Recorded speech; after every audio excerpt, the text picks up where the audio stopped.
working on a pattern, and the pattern says to make a chain and join to the first stitch. And some people have a problem keeping the chain straight, and what I do for this is I eliminate that altogether. What I do is that if the pattern says chain 30, for instance, I will chain the 30 plus the 1 or 2 or 3, whatever you need to do your turning chain, because you want to keep your stitch count the same. And then I will work my first row to the end of the row.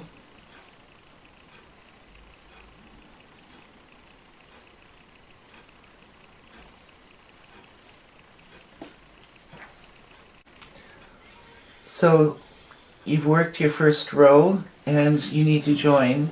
So what you do is just join to the first and continue with your work. Now when you are finished, you just come back and weave that tail in, and you'll have your first row. And this is as easy as it can get.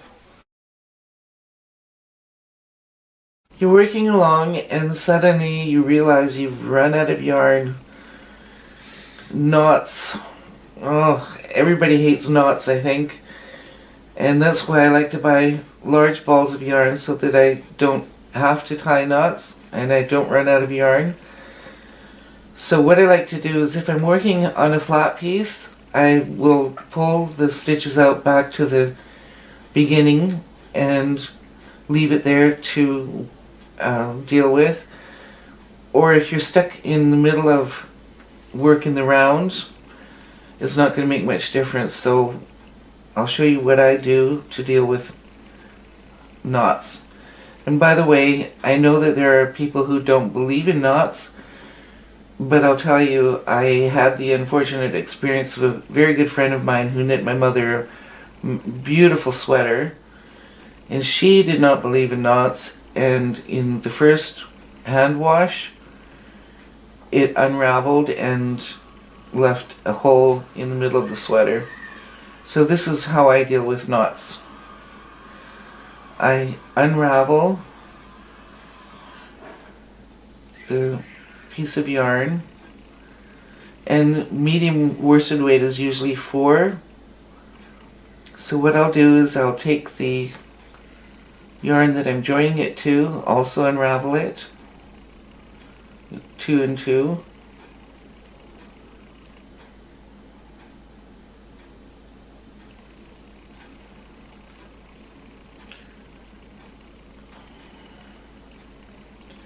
I will tie 2 together,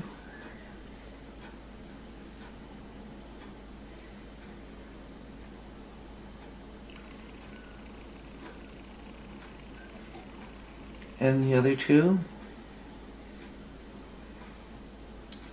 and you can do one a little bit higher or lower so that you don't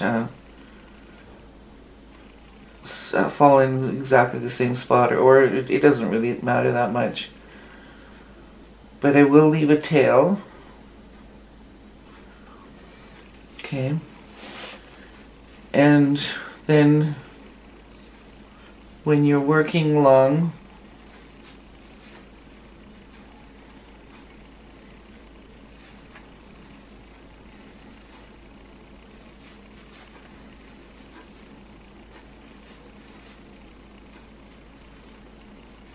I'll pull one of the join pieces and work over top of it, and pull the other one to the back and work over top.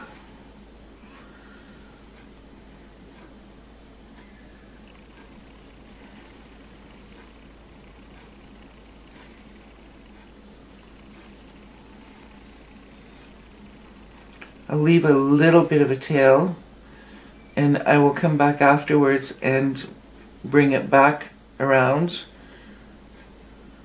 and row underneath. That way you don't have any bulkiness there, you can't see the knot, and it will reinforce that tail. So then when you get to the next round, you will pick up the one that you dropped and work it into the round. So you've come around again, and your other half of the knot is here. So bring that up and work it along the edge of the stitch, like so, like you did before.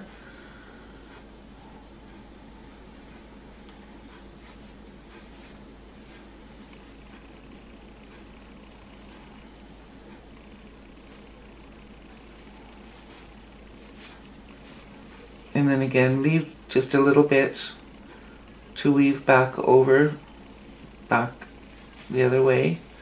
That weaving it back a little bit really does help in preventing it from unraveling.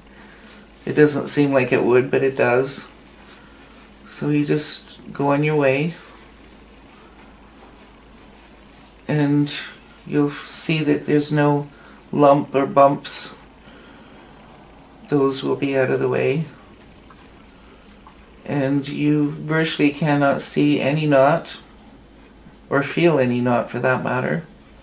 So that's how I deal with knots.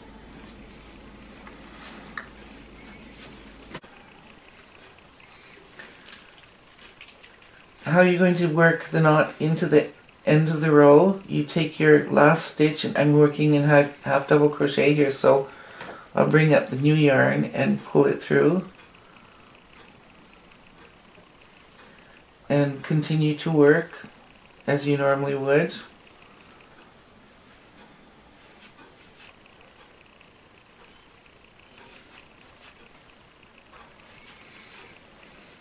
And just go on and finish whatever you need to do and come back to the tails when you're ready. And then just take your tails and split the yarn again. Take one from one of the tails and one from the other and tie.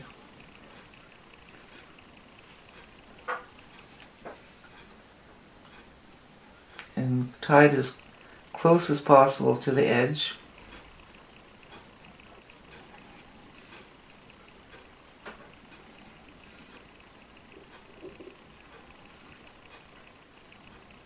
And the same with the other two.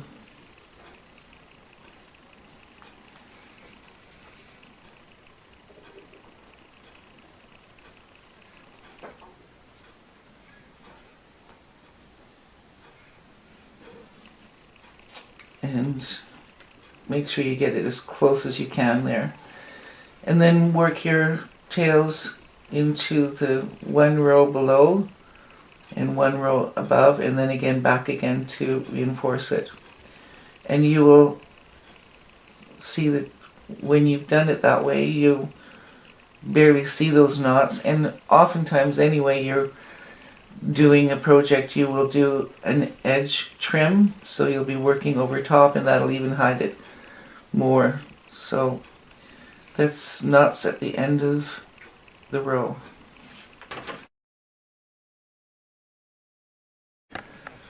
Okay, so you want to change the color of yarn in your next row.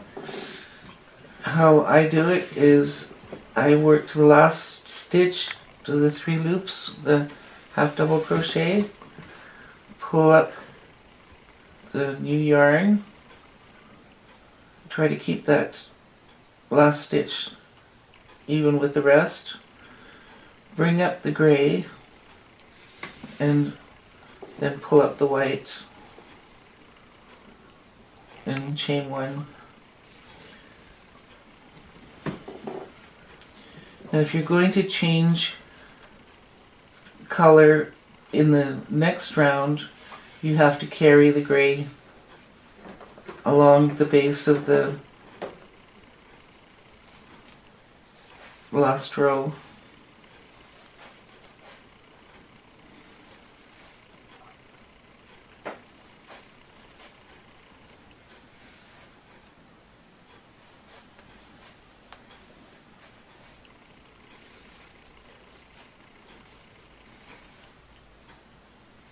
Just every so often just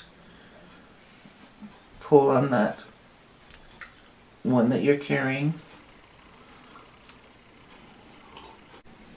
So you get to the end of the row and you come to your 3 loops again.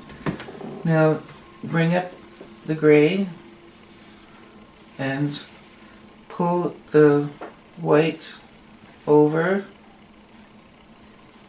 and again.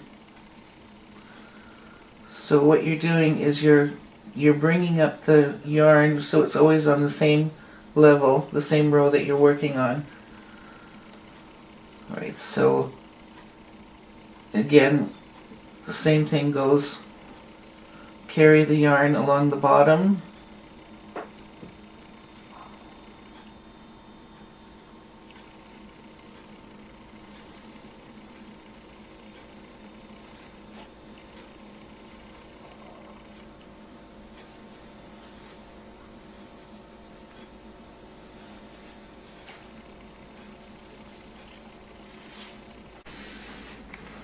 Alright, so you come to the end of the row and to your last 3 loops again, and you want to bring up your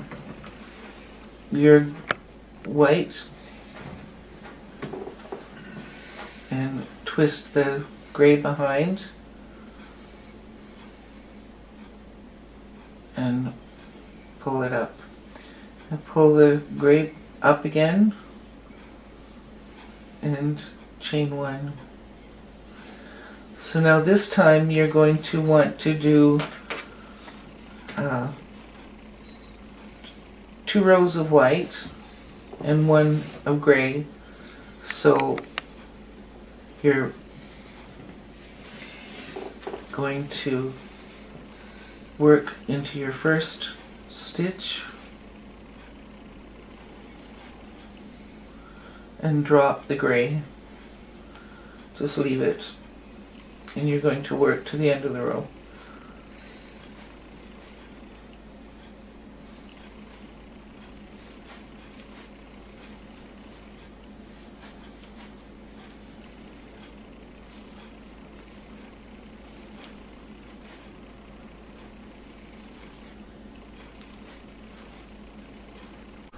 Alright, so at your end again, and you want to change to your gray, pull up the gray and pull up your white. So the basic idea is that you're constantly bringing that yarn up to the next row. So now again you're going to want to do 1 row of gray and then 1 row of white. So here's your white, bring it and carry it along the base of your last row here.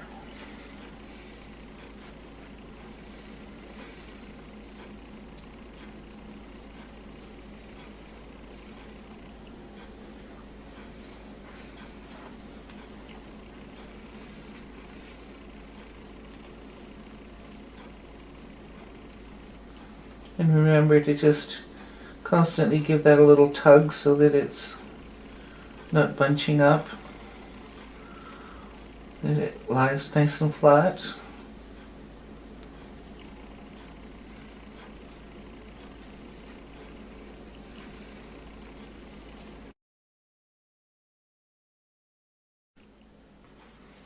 Alright, so you're working in the round and pattern says to increase into your second row. I've half double crochet 7, and so I want to make 14. So what you do is, normally you would just go into your first stitch and increase, and then increase into every stitch around. What I do is I take a half double crochet and work into the join. Just make one half double crochet into the join, and then work, increase into the other stitches to the end of the round.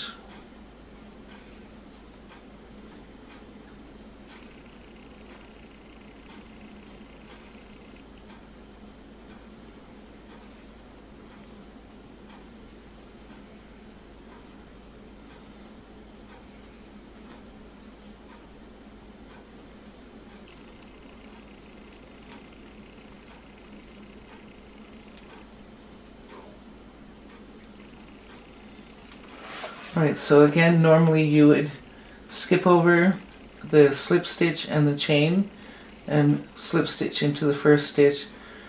What I do is do another one half double crochet into the join and then slip stitch into the first stitch. So essentially what you've done is you've created an increase into the join, and this will allow for a unnoticeable seam. You do this for every round that you're going to do increases. So again, into the join, and then usually the next row will say half double crochet 1, half double crochet increase. So you just treat that joining stitch as an increase and work your 1 and then increase. 1 and increase.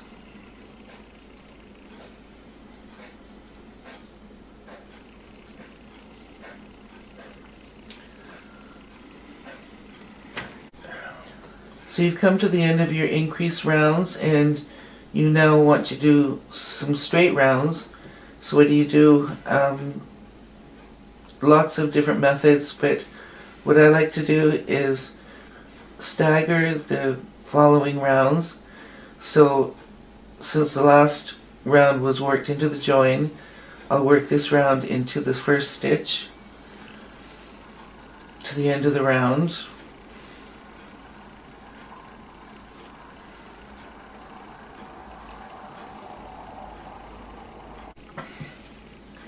So you've worked to the end of the round, and now you need to join. So because you worked your first stitch in the first stitch, you work your last stitch into the join and then slip stitch to the top of the first. Now the next round will be working into the join again and working your way around.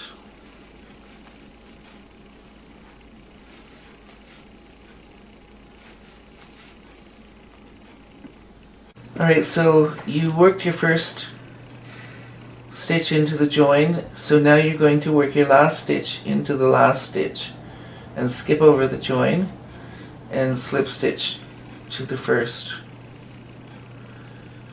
So now you work into your first stitch again, and you'll work your last stitch into the join.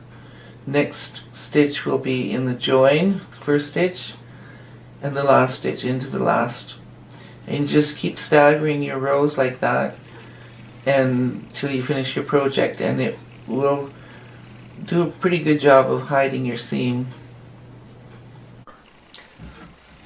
There's a few more rounds here. As you can see, if you look closely, staggering each round into the join, into the first stitch, into the join, into the first stitch. But if you're not looking too closely, you can't really see that seam.